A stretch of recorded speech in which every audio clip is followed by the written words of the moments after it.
¿Cómo fue fundar una empresa con 24 años? Hoy en día es muy común hablar de emprendedurismo y de emprendedores y gente que crea empresas siendo muy chicos, ¿no? Pero en ese entonces era muy diferente. Hay cosas que sirven para hoy, por eso quizá vale la pena que las diga, que es el moverse rápido, la resiliencia, creo que es fundamental, trabajo en equipo. De hecho, hay escritos algunos casos internacionales de negocio sobre cómo formamos ambiente de equipo, la motivación, la curiosidad por seguir, por aprender cosas nuevas, que la gente aprenda a aprender y tome un hábito de aprender. De hecho, es algo que desde la facultad ahora trato de que se genere como una diferencia del profesional, creo que es clave. Me acuerdo una vez Víctor Herrero, que en ese momento era decano de la Facultad de Ingeniería, y creo que eso habla mucho también del espíritu de la facultad y del Austral. Pasó por el pasillo y estábamos trabajando 4 o 5, que era el grupito, y dice, ¿qué están haciendo? ¿Por qué no están estudiando? No, estamos trabajando entre clase y clase, nos juntamos a trabajar para terminar estos trabajos, porque así ganamos plata para poder pagar la facultad.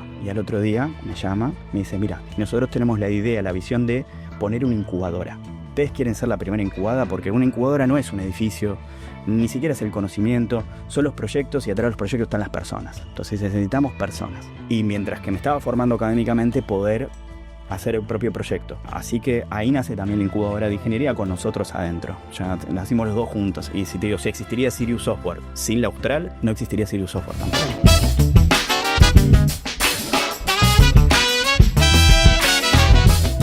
Bienvenidos a un nuevo episodio de Experiencias Austral. Hoy nos acompañan Emilio López Gaveiras e Ignacio Núñez.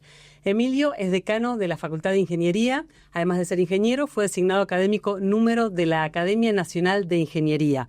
Creó su primera empresa a los 24 años, Intersoft, la que luego se convierte en la empresa de software más importante de Argentina en los 90 y luego fundó 2 compañías más. Ignacio es graduado de la Facultad de Ingeniería, es profesor de esta casa y es CEO de Sirius, una empresa de software radicada en el Parque Austral. Bienvenidos a los dos, ¿cómo están? Muchas gracias. ¿Qué tal, Loli? ¿Cómo andás? Bueno. Buenos días. Bienvenidos. Tengo muchísimas preguntas, así que vamos a comenzar. Quisiera empezar con vos, Emilio, para que nos cuentes y que nos inspires cómo fue fundar una empresa con 24 años, una empresa que sabemos que fue muy importante en la década de los 90, y no solamente esa empresa, sino 2 empresas más. Bueno, si te diría que fue algo planeado, que siempre tuve ganas de ser emprendedor y que en función de eso, ni bien salí de la universidad, me propuse fundar una empresa, te estaría diciendo mentira, porque de hecho no se usaba la palabra emprendedor cuando fundé la primera empresa. Sí empezó a usarse más adelante en los 90.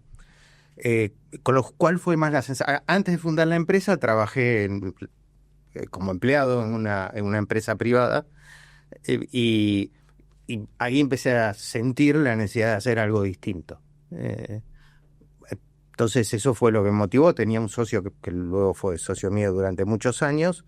Dijimos, tenemos que hacer algo distinto, tenemos que hacer algo de cero. Nos gustaba mucho la tecnología y sentíamos que la tecnología, si bien se usaba en muchas empresas, no había esa idea de perseguir la tecnología de punta, de aprovecharla bien. Y bueno, así empezamos. Primero los dos, fuimos creciendo, muy relacionados siempre con el ambiente universitario, incorporando profesionales jóvenes, creciendo primero en Argentina bastante. Fuimos de hecho en los años 90, que claro, el mercado tampoco tiene el tamaño de lo que tiene el mercado ahora, el mercado de tecnología, pero no dejaba de ser una empresa muy grande con todas las responsabilidades que se te implica. Siempre tuvimos la aspiración de ser multinacional. De hecho, en Argentina competíamos con las multinacionales como SAP, Oracle. Con esta primera empresa tuvimos sucursales en Brasil, en México, en España. Una cosa muy curiosa, un laboratorio de desarrollo en Rusia. Pero siempre esa idea de ser una empresa global como que nos pegaba mucho en la cabeza, y así fue como fundamos la segunda empresa, que sí la fundamos en Estados Unidos, empresa de tecnología, poco cambiando, o sea, no tanto buscar ser la más grande de Argentina, sino una empresa que hiciera diferencia tecnológicamente en el mundo. Nos fue bastante bien, la empresa la vendimos a una multinacional, con lo cual después me quedé trabajando en la multinacional, en este caso fue Oracle, o sea que también tuve la experiencia de trabajar en corporación, a nivel mundial en este caso. No me gustó demasiado.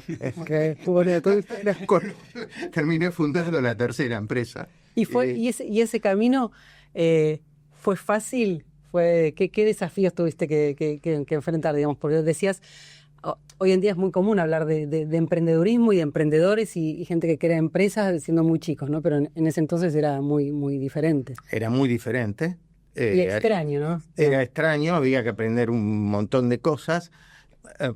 A ver, hay cosas que sirven para hoy, por eso quizá vale la pena que las diga, que es el moverse rápido, la resiliencia creo que es fundamental. Bien. Porque, a ver, muchos emprendedores de hoy te cuentan con el diario del lunes y bueno, yo mi plan era hacer esto A, B y C y así fue que llegué a C. La realidad es que uno empieza por A y termina por Omega, ni siquiera en el mismo alfabeto, justamente con la resiliencia, tratando de adaptarse al cambio, tratando además, de ver por dónde puede ir. En Argentina. Además, en Argentina, pensaba que en el medio de la empresa tuvimos la hiperinflación, la del año 89, que nunca más tuvimos ese nivel de desastre. Sí. Y bueno, sobrevivimos, ¿sí?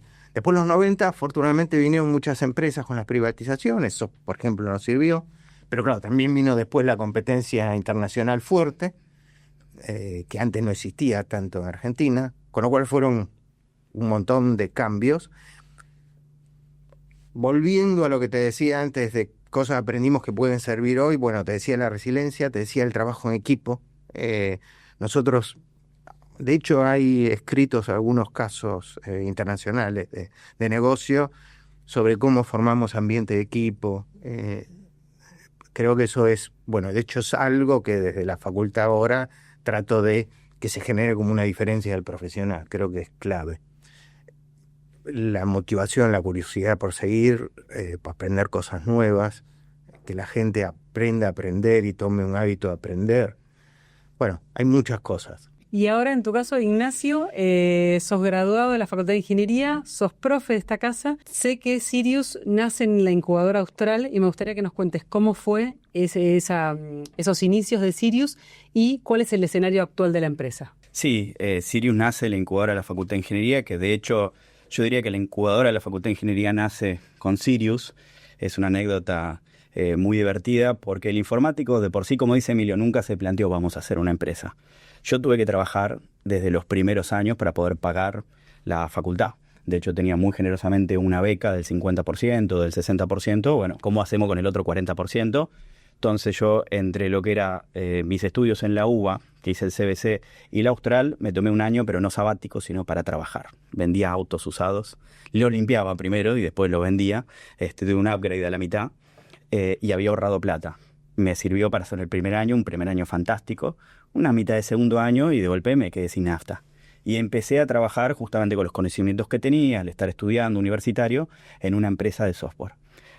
No como programador, porque segundo año no era tanto para eso, pero empecé de asistente de un CEO de una empresa multinacional, que además me vino bárbaro eso, porque acompañar a la persona que movía las cosas me hizo observar y verlo. Y aprender. Aprender. Mientras estudiabas. Exactamente. Bueno, ahí es donde vino el problema, mientras estudiabas, ¿no? Porque cuando quise ver esa segunda mitad del año, había podido pagar la cuota satisfactoriamente, pero, ¿qué es lo que me pasó? Vi las notas y digo, de 6 materias metí 2, metí 3. Entonces es muy difícil poder converger a veces un estudio tan fuerte como la ingeniería con un trabajo que además era un part-time / full-time en ese tipo de casos. Aprendí un montón, por ahí no de lo académico, pero sí de la industria, que al día de hoy lo sigo usando.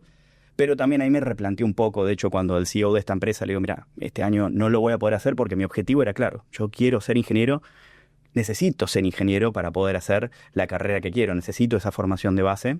Él me ofrece llevarme inclusive también, porque tenían una empresa americana, llevarme para Puerto Rico, llevarme para Estados Unidos, y le digo, no, porque la verdad es que vos tenés una corporación maligna que yo me encanta, yo quiero tener el día de mañana mi corporación maligna, ¿no? Me di cuenta en qué lugar quería estar, y entonces digo, me quedo estudiando.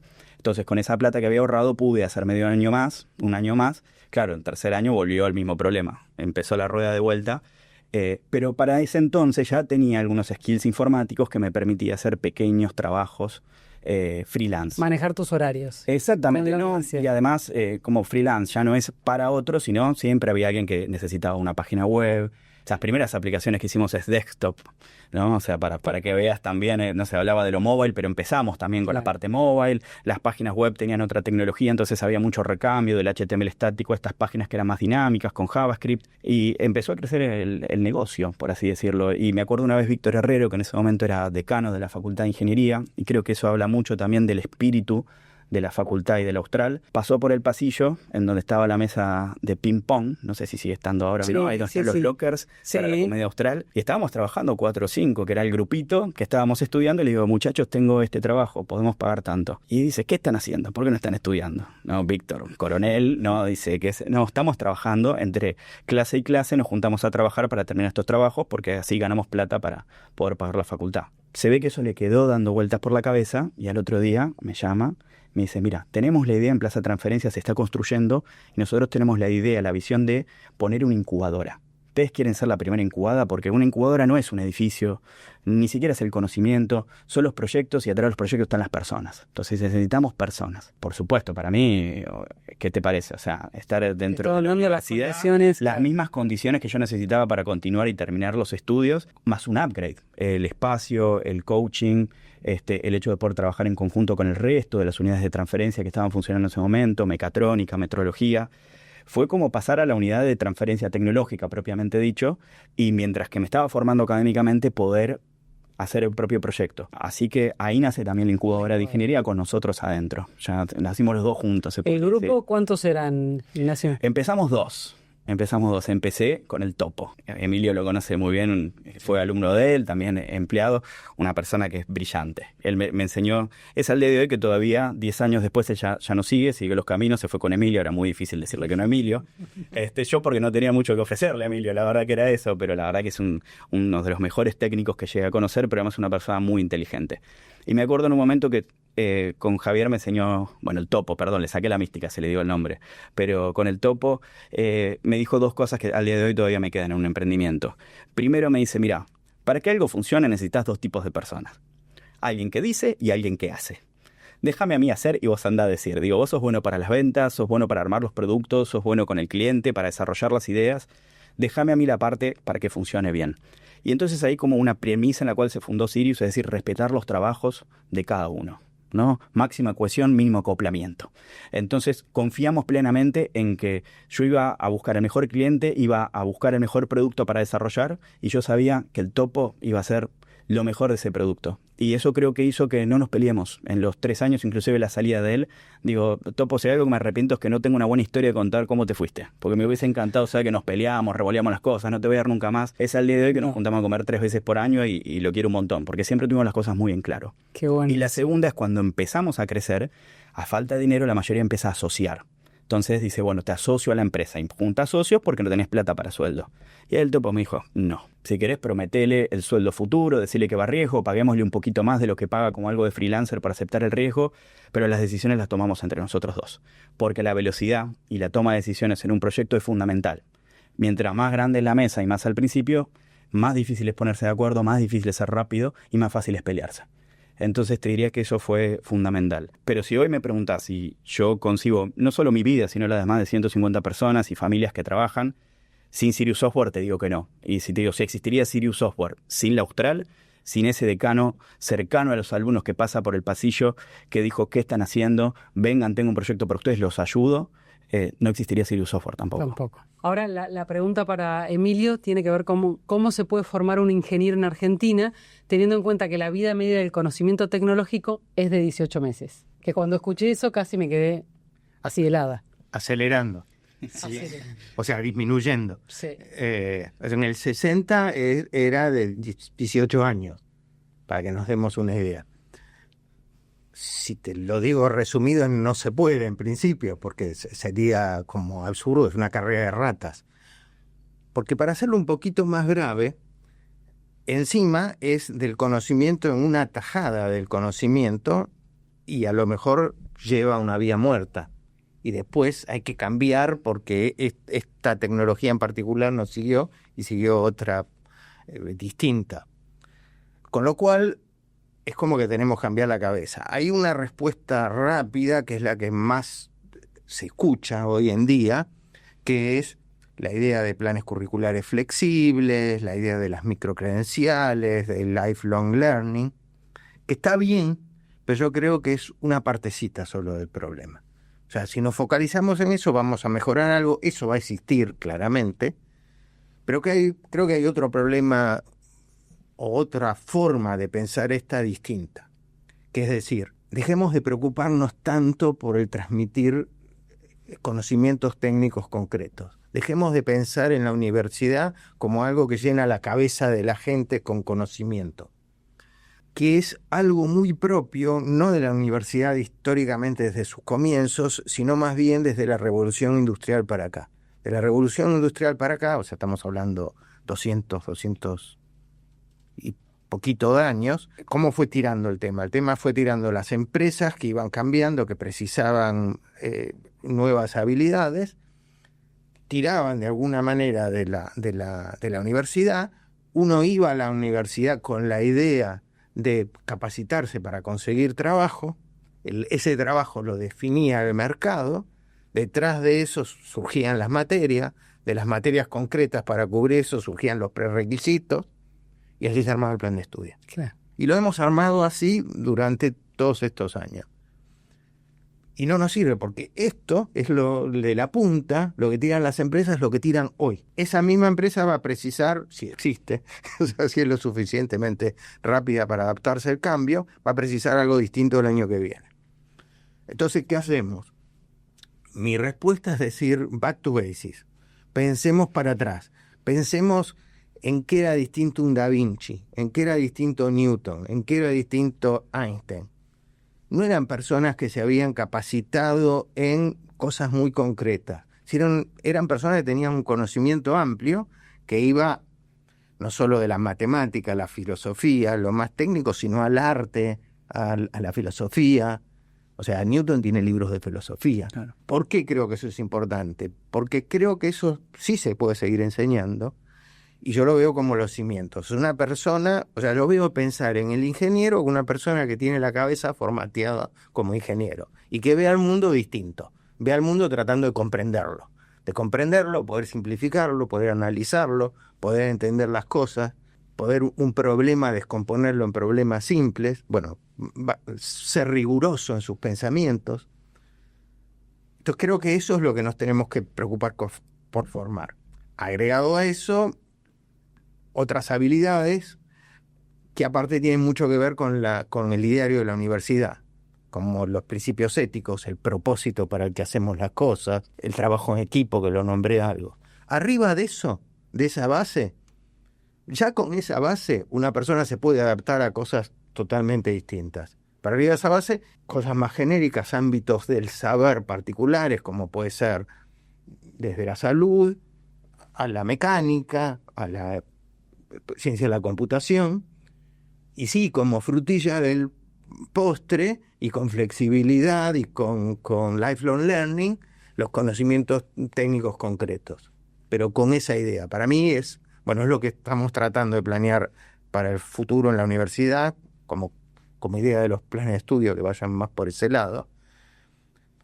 ¿Tengo la varita mágica? No, pero creo que la cosa pasa mucho más por ese lado. Justo algo que mencionaba Emilio me da pie para qué tipo de profesionales buscan las empresas hoy en día, ¿no? ¿Qué profesionales Esos que dijo Emilio. Exactamente eso que dijo Emilio. ¿Y dónde están? Eso es otra cosa. Sí, bueno, la verdad que no puedo coincidir más con Emilio y ahí creo que también la importancia, cuando yo digo, en el momento que uno elige una universidad, cuando uno elige dónde estudiar, mira si los planes de estudio terminan siendo más o menos todos los mismos, muchos hasta te lo bajan en un programa. Y es lo que te decía, yo nunca cursé una materia de emprendedurismo y arrancamos sin una sola inversión, arrancamos con una idea, armando un modelo de negocio, aprendiendo, gracias a un montón de factores que estaban volando por ahí por el aire y que convergieron. Primero, obviamente, la figura de Emilio. ¿no? O sea, estabas en el Austral, conocías la historia de Emilio, lo sabías que estaba en el parque, le fuimos siguiendo la historia. Todavía nunca supe bien si viene primero Mareo, primero Intersoft, después Fuego, ¿no? Ahora que el Tech Genesis, yo soy más de la época de Tech Genesis a MuleSoft, pero decías, primero se puede y es acá y es cercano, tenemos gente trabajando con él. Entonces esa creo que la primera está es inspiración, ¿no? Enorme inspiración y también aprendizaje de poder ir viéndolo y siguiendo y aprendiendo de esa manera. Esto que te decía de Víctor, también de esa acercarte, bueno, acá está la incubadora, construyámoslo juntos. Entonces, sin poner y sin quitarle desmedro a la parte técnica, académica, puede haber un montón de materias. Nadie va a ser emprendedor porque hace una materia de emprendedurismo. Se necesitan muchas más cosas que van desde las competencias blandas, desde los valores, como también una inspiración, ¿no? Un sentido trascendente, porque realmente te vas a encontrar con un montón de dificultades en la vida. Y le quiero sumar algo a lo que dice Emilio también, ¿no? Es de cómo formamos a los profesionales. Eso que dice, bueno, este viene del Austral, que siempre se decía que muchas veces lo destacaban. Del Austral o de cualquier otro lado que tiene su esencia. Lo que yo estudié hoy no solo no está en el mercado, no sirve, es viejo. Y tampoco me considero tan viejo, me recibí en el 2017, te cursé esas materias hace menos de 10 años, como decías, 18 meses. Es imposible, si vas a perseguir eso, es imposible. A mí me parece que hoy la tecnología pasa mucho como pasa con Argentina, con el país, ¿no? Dice, te vas 2 meses de vacaciones, volviste, cambió todo, te vas 30 años, volviste, no cambió nada. Entonces decir, bueno, entender cuáles son esas cosas que realmente perduran, que son pilares fundamentales, el aprender a aprender, el compañerismo, la resiliencia, entender que hay un suprasentido de lo que hacemos y que eso te va a dar un 5% más. Y obviamente después, cuando tenés esa base hecha, lo técnico. Pero eso es un avance que después la vas a tirar y vas a hacer otra cosa, la vas a tirar y hacer otra cosa. Hoy creo que lo que buscamos mucho nosotros en los profesionales es gente que venga con esa formación de base. A mí no me cuesta enseñarle la última tecnología, claro, porque hace 3 años mis mejores ingenieros no sabían lo que era Gemini, nosotros no sabíamos lo que era Gemini, lo que era OpenAI. Entonces, ¿cómo le voy a enseñar lo que no existe? Está bien, uno dice, como dice Emilio, la vamos viendo y vamos preparando más o menos. Nosotros ya tenemos un 20% del equipo con especialización en inteligencia artificial, hecho en la UBA. Y vos decís, bueno, la vieron, lo tenían, lo fuimos preparando. Pero realmente, bueno, es una base que vos armás. Pero después, la implementación concreta empezó fuerte a partir del año pasado, en el principio del 2025. Entonces, realmente, bueno, pero ¿cómo hago realmente para tener esa persona? Vos decís, ¿con qué características medimos Sirius? No es por la tecnología que usa, siempre tratamos de tenerla de punta, pero poder decir que en esta industria tenemos más del 50% de la gente con más de 6 años de retención, en una empresa de 10 años, una startup, donde quizá no pagábamos los mejores sueldos, ahora sí, para los que van a venir a trabajar conmigo, ahora estamos muy competitivos, sino que había este sentido también, ¿no? Que se busca, ¿no? De poder decir, mira, este es un equipo que tiene futuro, este es un equipo que va a poder hacer algo, este es un equipo que el día de mañana vamos a hacer como fue Emilio, ¿no? Entonces yo creo que esas cosas te marcan un diferencial y que la universidad tiene que pensar en el plan de estudios, claramente, pero también tiene que pensar en quiénes son los referentes que lo llevan a cabo, cómo están inspirando a los alumnos y cómo los están impulsando a ser grandes personas. No, yo siempre digo, ¿qué es lo que más me llevo de la universidad? Yo se lo digo, Julián, todo el tiempo, lo tenemos que poner en la puerta. Soñad y os quedaréis cortos. Porque no me importa una persona que tiene un 10 y porque supo resolver mejor el ejercicio o porque sabe programar en un lenguaje que quizá en 3 años no existe más. Pero la persona que sabe que si sueña se va a quedar corto mediante el trabajo, mediante el esfuerzo, eso dura para toda la vida. Y además, multiplica. Entonces, eso es donde creo que hay que poner muchísima atención. Hablemos de competencias, y esta pregunta va para los dos, si quieren empezamos con Emilio. ¿Qué competencias hoy en día marcan la diferencia para que un ingeniero argentino sea competitivo en el mundo a nivel global? Perdón, pero me dio una gracia cuando dijiste un ingeniero argentino. Un ingeniero en Argentina. No, y dije... El ser argentino es una competencia. Sí. Exactamente. Tomar Malbec, comer asado, eso siempre suma. Silicon Valley suma mucho a la cultura argentina. En serio, ¿no? O sea, aparte de acostumbrarse a moverse, en cambio, yo la verdad que he conocido gente de 2 países que tienen esa habilidad que le da la cultura del país. Y unos son los argentinos y otros son los rusos. El nivel... Me sentí muy identificado, como lo dije muy al pasar, antes estuve presa en Rusia, y esa capacidad de poder navegar la incertidumbre total y las crisis es muy parecida, la tienen ellos. Bueno, medio en chanza, pero creo que esta flexibilidad, esta capacidad de adaptarnos, a veces digo, perdón, porque me fui por lo de la flexibilidad, que históricamente teníamos como un mapa plano más claro. Entonces, ¿qué podíamos decir? Vamos para allá. Dentro del tema que hay que esquivar cosas y que puede haber tormenta. pero hoy en día se nos mueve el mapa, ¿sí? Entonces, el mapa es más bien, deja de ser algo sobre plano y pasa a más ser esos juegos donde están moviendo todo el tiempo y tienen que caminar por cambiar, presionar distinto. Entonces, ahí pasan, en ese mapa que se mueve, el mantener la idea de donde uno quiere ir, adaptarse, cambiar si es necesario, el tema de la resiliencia, flexibilidad al cambio, el no tanto tener conocimientos concretos, sino que aprender a aprender, trabajo en equipo, motivación, tener referentes. O sea, la universidad tiene que tener profesores que sirvan de referente, distintos. Algunos serán referentes inspiradores porque tuvieron una empresa, otros serán referentes porque saben mucho de su tema, unos porque me exigieron mucho, otros porque me acompañaron mucho. Tal cual. Pero todos marcan al final una huella, ¿no? En los alumnos que pasan. Y hay que tener, o sea, hay como cosas básicas que en realidad las venimos repitiendo, ¿sí? Capacidad de equipo, valores, saber que venimos para hacer una diferencia en el mundo. Hay una frase de Steve Jobs que la traduzco, pero bueno, en inglés es: if we don't come to the world to make a dent on it, why we come to? Claro. O sea, si no venimos para marcar, hacer una marca en el mundo, ¿para qué estamos? Esa idea para mí es muy fuerte. O sea, a lo mejor alguna gente la tiene, pero reforzarle esa idea en la universidad, que salgan con ese sentido de propósito, que algunos serán emprendedores por ese sentido de propósito, otros serán intrapreneur, como se decía, de emprendedores dentro de su trabajo. Otros generarán un ámbito de equipo, de trabajo con el que toda la persona te va a trabajar. Pero bueno, las competencias pasan por ámbitos distintos. En particular, en el ingeniero, yo dije algunas antes, pero bueno, esa capacidad analítica, esa rigurosidad, ¿sí? Para que todo no es más o menos. No. Eso de separar lo importante de lo accidental.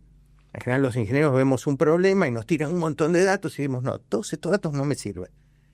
Explícame bien estos 3 o 4 que son fundamentales y de ahí vamos al resto. Eso es muy de la mentalidad del ingeniero. Bueno, ese tipo de competencias. Después podemos hablar de que hay competencias técnicas particulares, pero creo que pasan más por esas globales que tienen mezcla de rigurosidad y científico, con cosas blandas más humanas, ¿no? Y con esa inspiración de llegar, repitiendo un poquito la frase de soñados quedares cortos, que me gusta mucho también, que dijo Nacho. No puedo coincidir más con Emilio. Yo creo que también hoy lo que busca mucho el mercado es un diferencial. Yo creo que lo que estamos viendo, y se va a hacer una tendencia mayor con la inteligencia artificial, es que quizá antes había ciertas métricas que eran válidas, que eran operativas y no eran tan constructivas. Por ejemplo, él es muy buen programador. ¿Por qué? Porque programa muy rápido. Entonces se podía decir cuántas líneas de código podés meter sin errores en tanto tiempo. Hoy esas métricas no tienen mucho sentido, porque con las asistencias que hay, la inteligencia artificial, ya casi no importa, sino que vamos a otros, sino qué atributos de calidad tenés. No qué tan rápido programás, sino qué tan seguro es tu código, qué tan creativo es tu código, qué tan eficiente es en la utilización de recursos, qué tan leíble es para otro, para comunicar, y cada vez más se pide que aportes al producto en sí, a la esencia, y menos a la parte operativa. Yo creo que cuando la gente dice que por ahí la inteligencia artificial se viene a llevar ciertos trabajos, viene a barrer ineficiencia, pero para nada se viene a llevar los trabajos. Irónicamente, la máquina viene a humanizar más que nunca el mercado laboral. Porque si vos te pensás a alguien que estaba pasando algo, ¿qué facultades humanas de las más elevadas estaba utilizando? Prácticamente ninguna. Apagaba el cerebro y metía código, o el trabajo que sea, ¿no? Transcribía, hacía un trabajo administrativo. Hoy está la tendencia enormemente de que te preguntan ¿cómo estás usando la inteligencia artificial? ¿No? Entrevista laboral. Ya no es decir, haceme este código y le tomamos el tiempo y decir, bueno, ¿en qué tiempo lo resolvió? ¿Sabés este lenguaje o no sabés este lenguaje? Es casi trivial. Te dicen, hacelo esto estoy hablando de entrevistas en Silicon Valley. Hacelo en el lenguaje que vos quieras. Hacelo, no importa si no terminás, explícame cómo lo pensaste. Claro. Entonces yo creo que por ahí...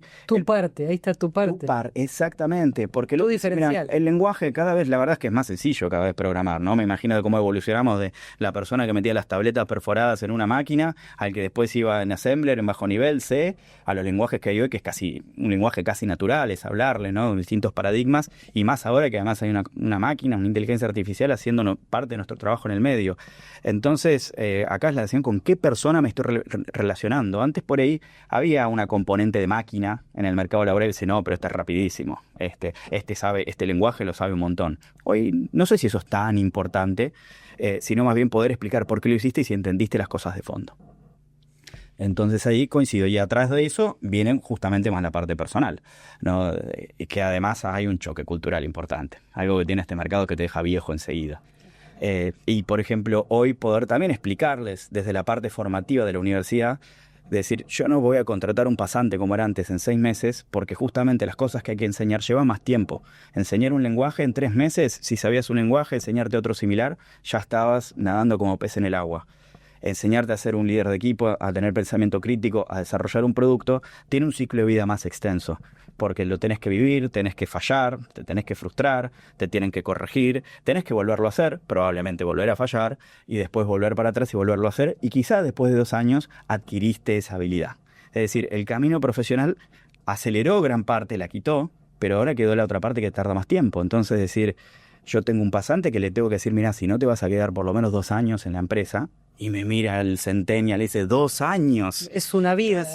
¿Qué sé yo que voy a hacer de acá a 2 años cuando sea viejo? ¿No? Y tienen 22 años. Entonces también creo que ayudar a guiar a esta nueva generación a poder tener entender la importancia de adquirir estos conocimientos, estas habilidades, y que estas habilidades pueden llevar un poquito más de tiempo y pueden ser un poquito más frustrantes, hablando de otra cosa que hay que sumar, ¿no? El problema de la frustración. Claro. Sí.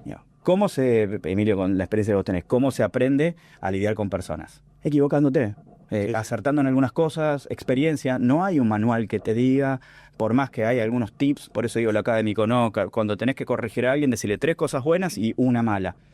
No silver bullet, digamos, no hay... Teoría es una cosa, pero después la práctica... Claro, ahí, como diría alguno, ¿no? Dice, bárbara esta teoría económica, pero los muchachos en la calle no se comportan de esa manera, ¿no? Falta barrio. Y ahí yo también es donde creo que la universidad tiene que ser una universidad muy práctica, ¿no? Tiene que estar muy relacionada con la industria y no solo dar a nivel teórico, porque dice, no, yo soy líder de personas, ¿por qué? Porque me leí el manual, yo sé negociar, porque leí la teoría de Harvard. No. ¿Es complementario? Claramente que sí, y el que la tiene va a tener una ventaja sobre el que no lo tiene. Pero la realidad es cuánto puedes negociar, cuánto sufriste para manejar a una persona, cómo lograste la empatía. Bueno, equivocándote, peleándote y saber al otro día, inclusive como jefe, me pasa todo el tiempo, che, te pido disculpas, se me fue la mano acá. ¿No? Bueno, eso me tardó 10 años y todavía continúo, necesito 30, 40 más para refinar un montón de cosas. Ahí es donde yo creo también que, de vuelta, la universidad tiene toda una capa que es técnica, que es académica, tiene que ser de excelencia, porque ya directamente eso, si no es de excelencia, no existe. Si bien es verdad que se va a renovar el lenguaje, no puedes hablar de lenguajes nuevos siempre, tenés que estar en lo último, pero también la base del profesional hoy es fundamental. Y está pasando en entrevistas técnicas que antes no tenías. Antes vos tenías una entrevista con Amazon, con Google, y era súper técnica. Bueno, ¿de qué orden es este algoritmo? ¿Cómo lo resolvés? Implementame un algoritmo específico, un quicksort. Hoy no, hoy te dicen, explícame cómo lo hiciste, o por ejemplo una pregunta, si tuvieses más tiempo, ¿cómo lo harías? Si se lo tuvieses que delegar a otro, ¿cómo se lo delegarías?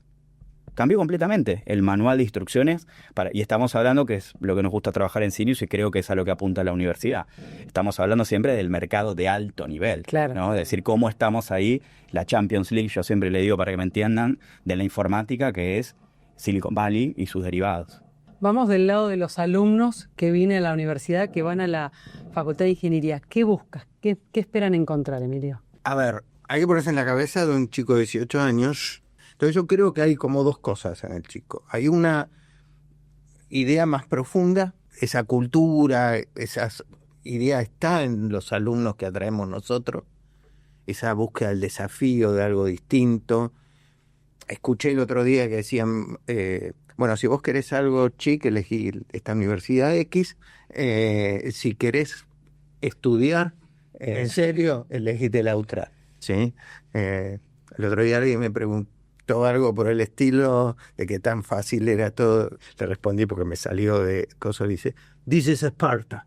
O sea, acá te vamos un poco a socorrer, te vamos a ayudar, te vamos te vas a divertir también, pero tenés que venir con la idea de que al principio te vamos a exigir. Otra analogía que me acordaba de eso era la de Karate Kid, cuando vos estás viendo cómo se forma una persona, Sí. ¿sí? Que no le enseñó a pelear en toda la primera parte de la película, pero le enseñó de alguna manera esas virtudes que después aprendió muy rápido. Pintando la reja, sí, pues encerando el auto. En el palo, sí. Claro.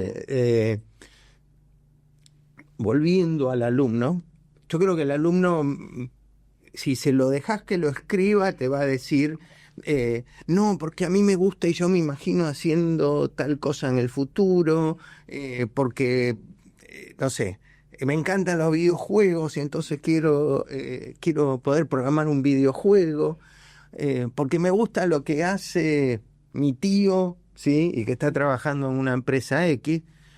O sea, en general lo van a manifestar en cosas muy concretas.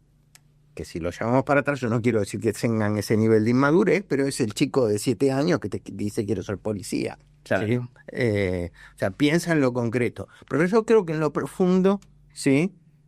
Hay una cosa intuitiva de decir, yo me quiero formar distinto, me quiero capacitar para toda la vida. Si está orientado por ingeniería, tienes una persona que piense en grande, que no le tenga miedo al esfuerzo. Es más, que hasta le resulte un desafío el esfuerzo, ¿sí? Para superarse. Entonces creo que hay como estos dos factores en los chicos, ¿sí? Una de la parte concreta, que bueno, un poco podremos ser atractivos, el mostrarle lo que han logrado otros profesionales y egresados del Austral. Me puedo equivocar en el número, pero tenemos egresados en creo que 35 países del mundo, ¿sí? Eso es un montón, pensando que somos una universidad que arrancó muy chica, que, a ver, para una universidad, los tiempos de la universidad no tenemos una trayectoria tan larga, ya 30 años, pero no somos Bolonia. Y bueno, el mostrar que hemos logrado esos resultados con gente trabajando, no sé, desde Silicon Valley hasta China, ¿sí? Pasando por los lugares más exóticos, y gente como Nacho, que ha fundado empresas, otros que son vicepresidentes en empresas multinacionales. Creo que esas personas pueden ser inspiradoras para el chico, y ver eso. No tanto desde el punto de vista voy a trabajar exactamente haciendo lo que hace, pero la inspiración de puedo llegar a ser una persona que haga la diferencia. Van a medida de cosas concretas, pero creo que lo tenemos que llevar más a lo aspiracional, que creo que lo tienen en el fondo. Pero porque están recién, bueno, sobre todo el primer año, ¿no? Recién salidos del secundario, es como que tenés todo por delante y bueno, y también antes era elegir una carrera para hacer eso toda la vida, y hoy eso Sí. también es diferente. Me gustaría tu mirada desde el aula, ¿no? Desde como profe, desde el aula de recordarnos qué materias das y en qué año, para ver ese termómetro en el aula de qué buscan, ¿no? Cuando llegan. Algo que a mí me gusta mucho que yo pedí es estar en primer año. Porque en verdad lo que me gusta dar es en los últimos años. Pero me gusta tener contacto justamente para poder medir el aceite de cómo viene. Porque hoy además agarrás por ahí una cuestión cultural de alguien de quinto año y de primero, ya es distinto. Los tiempos se acortaron un montón. Y notás mucho la diferencia.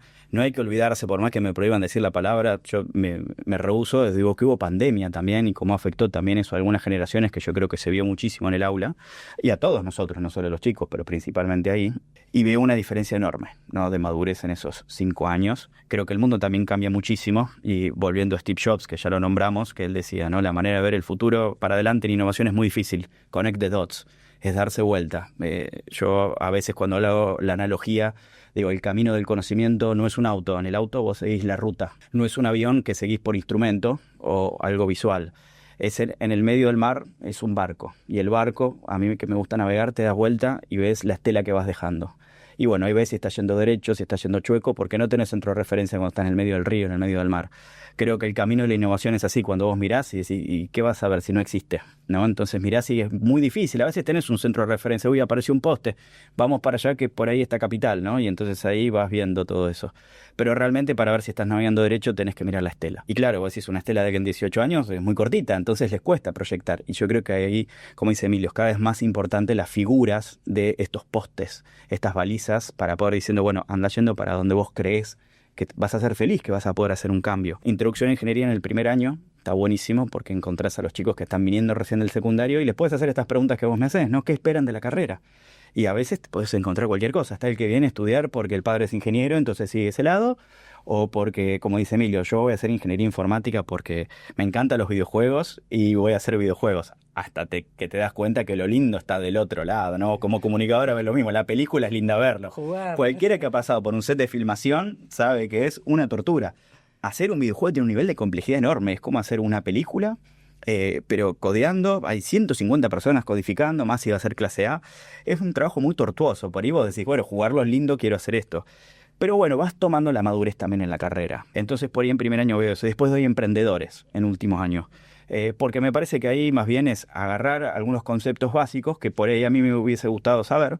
Yo siempre le digo a los chicos, decir, bueno, la persona inteligente aprende sus errores, el que es sabio aprende los errores de los demás. Entonces justamente es una materia que trata de ser muy participativa, traer alumnos que han seguido el lado emprendedor y el lado no tan emprendedor, pero justamente porque acá creemos que el emprendedor es el que tiene su propia empresa, pero también quien emprende dentro de otra empresa. Entonces, pero que tienen perfiles interesantes para contar experiencias y agarramos temáticas, una base teórica muy cortita como para que entiendan la temática y después una especie así como de entrevista o de charla. Ya se supone que en quinto año por ahí ya tienen la madurez, es una materia electiva, entonces hay una tendencia a y tratamos de que vayan por ese lado. Y veo una diferencia gigante. Claro. ¿No? Los agarrás en primer año y en quinto año. Los dos extremos. Sí, sí. Yo por suerte tengo buena memoria, cada vez menos, pero tengo buena memoria y hay veces que tengo las charlas con ellos, por eso me encanta ver eso y decir, ¿te acordás lo que vos dijiste que querías hacer? Bueno, era chiquito, me decía Nacho, eso sí. Pero bueno, realmente la verdad que ver ese crecimiento entre primero y quinto, lo que es la madurez, la vida universitaria también. Estaría bueno como ejercicio que lo pongan en un papel, lo guarden y vos... Hay que como que documentarlo. Y vos, ¿no? en quinto año, con esos mismos alumnos, esto escribiste. ¿Qué escribirías ahora? Mirá. Totalmente. Bueno, y ahora me gustaría, Emilio, hablar más de cómo se diferencia la Universidad Austral del resto de las universidades. Y antes hablabas de algunos cambios que pueden venir en este 2026 o ya para el 2027. ¿Qué nos puedes adelantar? Yo diría, generar sentimiento de propósito, Bien. que tiene que ver con soñar que es corto, con eso de pensar en que vamos a Dejar la huella. la huella en el mundo. Creo que el trabajo en equipo, yo eso lo he vivido mucho porque he contratado profesionales en su momento de casi todas las universidades del país. Recuerdo otras dos, que tampoco voy a decir a los nombres, que tenían conocimiento técnico al nivel de la Universidad Austral, pero no tenían ese nivel de trabajo en equipo. Es natural de decir, acá tenemos que ir todos. Y ahí, Emilio, ¿qué problema se te presenta cuando te encontrás con gente que no tiene eso y no sabe trabajar en equipo? A ver, y bueno, el que es individualista es, imagínate un jugador de fútbol que vos lo pongas y que piense en él y en él, ¿sí? Termina siendo mucho más ineficaz que un equipo de mediocres, pero que trabajan bien en equipo, ¿sí? Es imposible, no funciona realmente. Podrás eventualmente, que no es lo ideal, tener una persona con un ego grande, pero que trabaja en equipo. Bueno, Ahí, estás ahí, a mitad de camino. es a mitad de camino, ¿sí? Si es muy bueno, o sea, porque, bueno, hablamos de Steve Jobs, claramente tenía un ego que si se tiraba desde él se suicidaba, pero se daba cuenta de que era muy importante el tema de trabajar en equipo. Entonces tenía respeto por el equipo. Esos están como en el límite, si son muy brillantes, por ahí se les tolera. Pero si tiene la composición de que es individualista y quiere trabajar solo y que no es algo que le motive a desarrollar, porque a veces hay gente que se desarrolló así porque su vida lo desarrolló así, pero que le interesa y quiere cambiar. Pero bueno, volviendo ahora para no perderme por las ramas, hablé de sensación de propósito, hablé de que acá también están los valores, hablé de idea de trabajo en equipo, y el otro tema que también toqué es, especialmente en ingeniería, es This is Sparta, ¿sí? Acá venís para estudiar, te va a costar, te vas a tener que digamos, que poner las pilas, no vas a ver inmediatamente los resultados, te vamos a ayudar, o sea, la vara te la vamos a poner alta, pero te vamos a ayudar a saltarla. Pero va a haber exigencia. Pero va a haber exigencia. Hay muchas, porque bueno, eso te va a desarrollar la resiliencia, eso te va a desarrollar la rigurosidad. Pondría esas tres como para hacer un triángulo, que es una linda figura. Hay otras más dando vuelta. La segunda pregunta que me hiciste tenía que ver es qué estamos pensando 26 y 27, cómo vamos a cambiar la forma de enseñar, los planes de estudios. Te voy a algo muy concreto, trato de ser rápido del 26. En el 26 nos estamos moviendo a partir del primer año del sistema de semestres, o 2 cuatrimestres más típicos de la educación argentina, a un sistema de quarters, 3 trimestres de cursada, más un trimestre de examen, vacaciones. ¿Con qué idea? Con la idea de menos materias por quarter, buscar más foco en el alumno, que estudie menos temas, pero los estudie más, focalizándose más en eso. Hay una cosa que escuché en Silicon Valley en su momento, de un CEO de una empresa que fue muy importante, que es decir, si yo tengo una cantidad de madera, ¿sí? ¿Cuántas flechas hago? Y bueno, distintas preguntas, eso, y dijo, no, una, ¿sí? Toda la madera detrás de una flecha, porque en esa flecha me juego realmente a perforar la coraza de lo que tengo enfrente. Generar ese foco es súper importante, sobre todo en los primeros años. Entonces, el sistema de quarters es una cosa que nos va a ayudar a esto. Hay otras cosas detrás del sistema de quarters, pero creo que el foco es una de las importantes. Y después, que vamos a trabajar en la modificación de los programas durante el 26 para poder implementarlas en el 27, es esta idea del back to basics que dije al principio, de formar más las bases, un ingeniero, ¿sí? En los primeros años más generalista, y que luego se va moviendo en grandes áreas de conocimiento y termina en los minor, ¿sí? O especializaciones más concretas. Resumiendo, sería eso. Bueno, esto de los minor, la idea es también que articule con los posgrados. De hecho, ya tenemos algunas articulaciones armadas. Por ejemplo, con el IAE, el chico puede hacer 10 meses más y se termina llevando un máster en management. El MIM. El MIM. Está buenísimo ese programa. Para mí esas articulaciones, si se le pueden terminar de una vuelta, es genial. Además, el programa del MIM, yo estuve ahí con Fausto, con Ale Terroba, es fantástico. Poder acoplarlo con el ingeniero de manera orgánica, no que la persona tenga que ir y después ver yo cómo sigo, sino ya darle un roadmap con esto de que la educación para mí cada vez se extiende más. Hoy terminas con grado y no terminas de hacer nada. Como te digo, 30% de la empresa está haciendo un posgrado para adquirir o nuevos conocimientos o conocimientos más avanzados, más específicos. Eso sí, que es algo que naturalmente pasaba en otras profesiones. Hoy lo tenés que dar más cosas. Lo sabemos históricamente. Bueno, hoy pasa en ingeniería y tecnología. 100%. Los años de la facultad no son necesarios, no son suficientes, porque después precisa de conocimiento permanente. Bueno, ese es uno con el IAE. Estamos armando lo mismo con el máster en inteligencia artificial. Esta idea de la pirámide, ¿sí? Una formación base fuerte, áreas de especialización, en los 2 siguientes años, minor, articulación con posgrado. Recién mencionó inteligencia artificial y me gustaría que brevemente charlemos un poco de cómo enseñar en estos tiempos de inteligencia artificial. Cambió todo tanto, ya surgió este tema, pero tu mirada desde qué es lo que pasa en el aula y cómo transmitís esto. De vuelta, ¿no? Creo que la inteligencia artificial es una herramienta que nos permite potenciar, hacer más eficientes las cosas. Creo que por ahí antes uno por lo menos en mi caso, que no soy profesor full time, sino que tengo la empresa y voy a transmitir mis conocimientos en casos muy específicos, me permite, por ejemplo, a veces decía, bueno, mira, tengo esta presentación que la tengo recontra trabajada y está bárbara, y digo, me voy a poner a cambiarla, y por ahí veía que no tenía el tiempo, entonces esos cambios que podía hacer eran como focalizados. De los 10 que quería hacer, tenía tiempo para hacer 3. Hoy puedo hacer toda la presentación de nuevo. Puedo traer más material, inclusive original. Ya no es solo buscar un video, ayudarla como research. Acá la gran pregunta también es, que creo que se da, es, bueno, ¿cómo enseñamos nosotros, así como los docentes la utilizamos para generarnos material, para poder verlos? No puedo hacer que me genere un material que yo después voy a dar si ese material no está validado. No, es una herramienta. Y creo que eso sí hay que verlo. A mediados del año pasado, recibí los primeros pasantes que ya vienen AI native, nativos de inteligencia artificial. Y es increíble lo que se apoyan en eso. Y la cantidad de errores que tienen.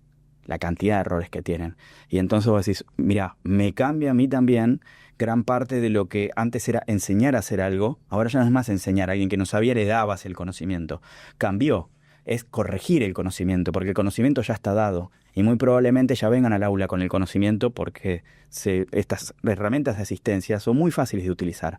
Entonces lo que yo creo ahí es que va a cambiar es decirles que no la utilicen. No. Es como pedir que usen un abaco en vez de una calculadora. No tiene sentido, por lo menos o al menos en este rubro.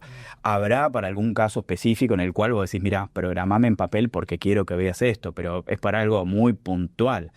Igual si después te pido que eso me lo expliques. Exactamente. Bueno, ahí está lo que decías antes, ¿no? De la parte humana que uno tiene que explicar. Exactamente. Lo que tenemos que cambiar es la pregunta. Ya no preguntar, bueno, ¿en qué año había sucedido esto? No, ya no sirve eso. Porque tampoco le va a servir a la vida profesional. Antes por ahí le servía porque conseguir esa información era muy difícil. Ya tenerla precargada era interesante, era importante.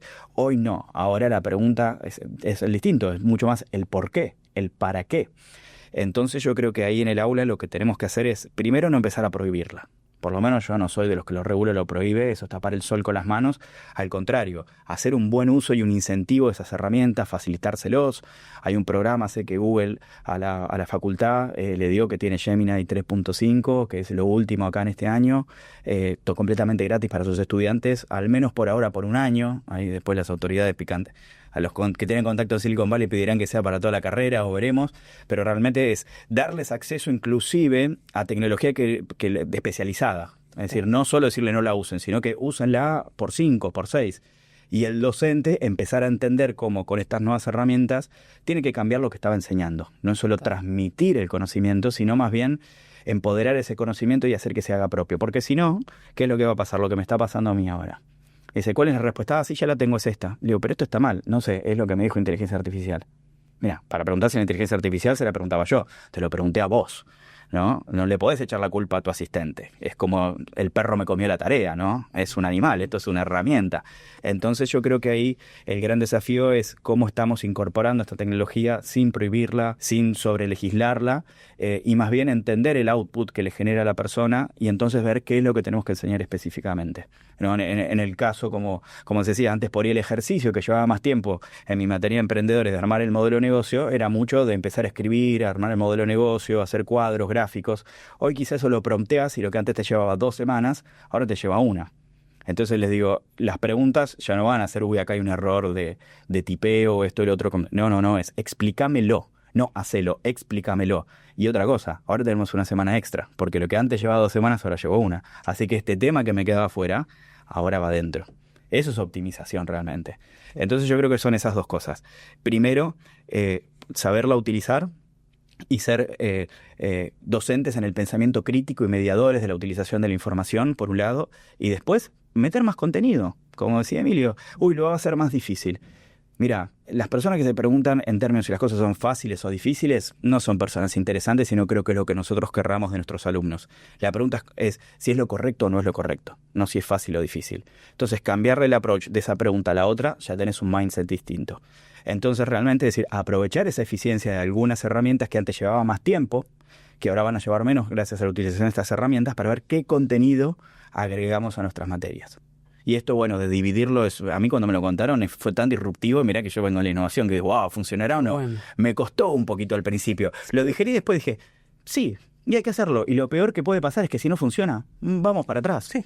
Es el Pero tema de... prueba y error, prueba y acierto, ¿no? Sí. Sí, pero realmente Hay que tener un poco de con prudencia.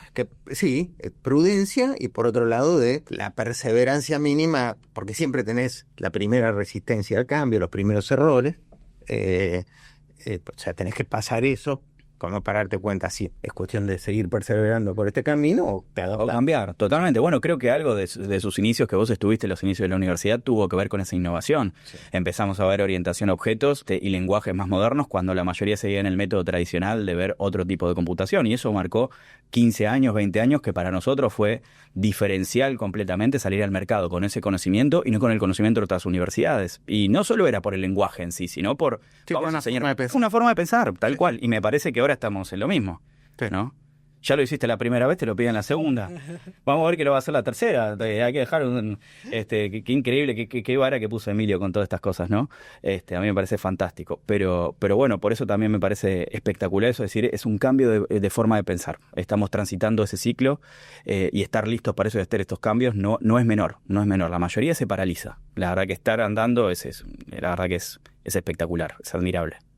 Te hago un agregado con respecto Me a la encanta. inteligencia artificial, porque, Súper. a ver, no puedo coincidir más con él, pero creo que hay todavía una parte mecánica que precisamos tener. Voy a hacer ya que hizo la analogía con el ábaco, me sirve, ¿sí? Claramente es ridículo pensar que le vamos a dejar para hacer problemas de física o para hacer problemas más complejos, le vamos a pedir al chico que en lugar de usar la calculadora use un ábaco o haga las cuentas a mano. Pero, por otro lado, es cierto que hay que pensar, y que a lo mejor inclusive es distinto que lo tradicional, pero no importa, supongamos que es usando lo más tradicional, yo me inclinaría más por lo geométrico como los griegos, pero a poder tener idea de cómo resolver cuentas sin ir a la calculadora, los grandes números. O sea que los chicos, a ver, si uno no entiende, ¿sí?, mentalmente y rápidamente que 3/4 es más grande, ¿sí?, que un medio, o como, perdón, una anécdota graciosa. Esto era cuando no era 0 la tolerancia al alcohol, ¿sí? Sino que creo que era 0,5. 0,5. 0,5, ¿no? Un conocido lo paró un policía, le tomó el alcohol, le salió 0,25, ¿sí? Y entonces dice, bueno, ya está, te quedás acá. No, pero si la tolerancia es 0,5. Claro, pero 0,25 es mayor que 0,5. Claro. Bueno, resulta gracioso, pero es como que un mínimo de mentalmente darse cuenta y hacer algunas cuentas precisas, ¿sí? 100%. De la misma forma, para poder entender lo que te tira la inteligencia artificial, tenés que poder haber hecho ese código sin haberlo hecho con inteligencia artificial a mano, para poder mirarlo y de una mirada decir, no, se fue para el diablo, ¿sí? Se fue por cualquier lado. ¿Sí? Entonces hay una partecita de mecanizar el conocimiento para poder ver las cosas rápidos, que sí hay que ver cómo enseñamos, ¿sí? Y creo que ahí hay un desafío, y eso sobre todo en los primeros años. Tal cual. Porque esas son cosas que después las terminás viendo mucho más adelante. Y hoy que necesitas una motivación, un beneficio instantáneo, porque si no, no te lo aprendo, ahí está complicado. A mí, mientras que vos decías eso, sabes que a mí me pasa mucho con el tema de análisis matemático. Que dije, ¿para qué quiero análisis matemático? Para programar y demás. Y hoy cuando vemos eficiencia de uso de memoria y demás, ves la función y dices, este es exponencial. Y vos decís, ¿haces algún cálculo numérico? No, veo el dibujo, ¿no? Y entonces veo que esto se va para arriba. Veo otro dibujo, bueno, esta se ameseta un poquito más, que es un poco lo que creo que vos decías. Bueno, si no hubiese hecho esos cálculos, entender el concepto de la derivada y demás, me permite justamente poder manejar cosas que haciendo un cálculo sería imposible. No es como porque a veces se maneja un nivel de abstracción que no poder bajarlo a la mesa es muy difícil. Entonces, habiendo dominado ese nivel de abstracción desde lo básico, ayuda muchísimo más para la implementación concreta, para la toma de las decisiones, que usamos este procesador o este. A ver, mostrame el gráfico, este va a ser mejor que el otro, y lo ves gráficamente, 100%. Bueno, era para complementar un Buenísimo. poco, que tiene un desafío eso de enseñar. Bueno, hay un tema que se habla hoy que es la descarga cognitiva. De hecho, hay un experimento hecho no sé, fue en el MIT o en Harvard, que pusieron creo que fueron 3 grupos, ¿sí? Le daban un problema, a uno le dejaban utilizar la inteligencia artificial desde el principio, a otro no usarla en todo el proceso, y a otro usarla no usarla los primeros 2 semanas, no me acuerdo cuándo era, o la primera semana, y sí usarla a partir de ahí. ¿Cuál es el grupo que mejor funcionó? Creo que ya se ve, es el que primero no la usó, con lo cual tuvo que pensar y después la usó. Bueno, justo esto que estabas Claro. explicando y diciendo. Claro. Tengo una última pregunta y que sería, ¿qué consejo le darían a alguien que quiere estudiar ingeniería y a alguien que quiere emprender en tecnología? El que quiere estudiar ingeniería, que mire los focos inspiradores de futuro, pero no tanto la carrera o la profesión concreta, ¿sí? Entonces hacemos una actividad, por ejemplo, acá, que creo que sirve, ¿sí? Que se llama Profesional por un Día, con lo cual lo de mostrarle en concreto creo que es más la orientación, la inspiración. Y después esto que decía, o sea, si vos querés estudiar, si te entusiasma lo difícil, si te has acostumbrado a cuando haces un deporte darte cuenta de que tenés que entrenar antes porque si no, no te va a salir, ingeniería es lo tuyo. Si no, ay, mira, tengo todas estas carreras. Claro. O sea, va a ser difícil, va a ser exigente, va a costar, no la vas a pasar bien. Pero sí la vas a pasar bien. Por momentos no, por otros momentos sí. Como cuando haces deporte. Claro. Cuando haces deporte, o sea, cuando haces deporte y cuando te tenés que levantar a la mañana, hace frío, tenés que empezar pero la verdad terminás de correr o lo que hagas y te sentís bárbaro. Lo lindo es ver los resultados. Claro. Exacto. Pero hay que transitar un camino. Pero hay que transitar un camino. Y el de emprender, y volvemos a las mismas cosas, es capacidad de resiliencia, te vas a acostumbrar a que te tenés que frustrar, a que vale la pena, a que sentís que vas a transformar el mundo, a que no es sencillo, ¿sí? No es que vas a salir a buscar inversión, si lo que vas a hacer es salir a buscar inversión y te van a decir sos un genio, te la doy, ¿sí? La segunda empresa en la que fundé en Estados Unidos, creo que había 90 y pico de venture capital antes de conseguir uno. Pensé que iba a conseguir la inversión en un par de meses, tardamos 2 años. En el medio estábamos prácticamente fundidos. No te salió tal venta, ¿sí? Y tenés que pagar los sueldos, ¿sí? Y tenés el peso de toda la gente encima y que no te podés dormir a la noche, eso también es parte de emprender, ¿sí? Después tenés la satisfacción de que sacaste un contrato bárbaro, de que te elogian, de que la gente está contenta, pero... Estás allá arriba. Estás allá arriba, pero es así. Entonces, creo que consejo mostrarle un poco los distintos aspectos, ¿sí? Y no hay nada de malo si te sentís más cómodo trabajando en una corporación, hacer una carrera adentro. Está perfectamente bueno. Mira, ¿qué consejo darle a alguien que quiere emprender tecnología? Que estudie ingeniería. La hago fácil. Realmente, bueno, eso sí, o sea, algo que yo siempre digo, en mi rubro como CEO es difícil encontrar, salvo en cierto nivel, que hay muchos más, pero encontrar ingenieros. Muchas veces digo, bueno, es un abogado tecnólogo, o es una persona de negocios, o que no estudió.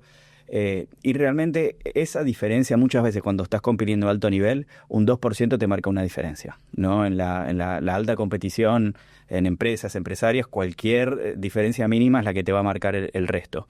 Y realmente, si bien hace rato que no me dedico a la parte más techy de escribir código, el hecho de seguir involucrado como docente, de estar rodeado más en la parte técnica, pues nuestra empresa es de ingeniería, ni siquiera es de productos, de servicio, ingeniería, entonces estar muy metido en lo último y cómo funciona atrás, como decía Emilio recién, porque esa formación de base que me dio de ser del ingeniero, quizás es la diferencia cuando estás peleando con otra empresa par y par y vos decís, precio, listo, estamos ahí, capacidades, listo. Bueno, esas 2, 3, 4 palabras o entendimiento más que uno le puede dar como ingeniero de que realmente entiende el producto desde una arista más, bueno, quizás la diferencia que te marca, dice, me dio más tranquilidad. Siempre a un inversor, a alguien que está comprando algo, lo que más busca es confianza, al fin y al cabo. Entonces, sí, bueno, me da confianza porque si bien él tiene un muy buen producto, bueno, él es ingeniero, sabe de lo que habla. A veces no es tanto, pero bueno, pero por lo menos se tiene realmente. Entonces, digo, el que realmente le gusta emprender en tecnología, que no tome atajos, no shortcuts. Realmente tener una buena base es lo que le va a permitir entender, y además, como decíamos, tener esa base que me dicen, uy Nacho, terminó lo de blockchain en inteligencia artificial. Lo adquirimos realmente con una facilidad muy grande, porque las bases de la informática por ahora son las mismas, no hubo ciertos cambios cuánticos, justamente dicho, ¿no? Entonces es lo que nos permite también movernos con una facilidad que lo permite el mercado. Entonces realmente si alguien quiere emprender en tecnología, es mi caso, no necesariamente te terminas implementando tecnología, pero el hecho de poder conocerla, de poder comprenderla mejor, te puede dar un diferencial que en el alto nivel realmente es muy importante. Y me ha pasado mucho de estar en una mesa y yo digo, ¿por qué ganaron el contrato? Y creo que porque soy ingeniero, porque pude tener mejor la habilidad técnica o no necesitar a alguien al lado, el CTO, que como dicen, que quizá era muy técnico, pero le faltaba la picardía de negocios. Entonces realmente tener carreras grandes y complementarias es importante, interesante. Entonces creo que esas dos respuestas terminan convergiendo un poco en la misma y después desde el perfil, creo que fue Winston Churchill que lo invitaron una vez para dar un discurso de cierre a una universidad y dice, ¿qué consejos le das a los alumnos? Persevera, persevera, persevera. Y después se retiró y se fue. Creo que también va un poco por lo mismo. El que quiere ser emprendedor para tocar la campanita de Silicon Valley puede ser bien emprendedor o ir al bingo o al casino, porque realmente eso termina siendo suerte en algún momento de tiempo, en el corto tiempo. El que empieza a medir sus KPIs no solo por cómo le va bien en el negocio, que por supuesto tiene que estar, sino, hace cuánto que la gente está en tu empresa, estos productos a cuánta gente llegó, cómo cambiaste las vidas de las cosas que se están haciendo. Ahora nosotros estuvimos terminando una implementación para un cliente, para una obra social. Es público, es la Policía de la Ciudad de Buenos Aires. Hicimos es una licitación pública, así que esto no tiene ningún NDA, a diferencia mucho de nuestros contratos.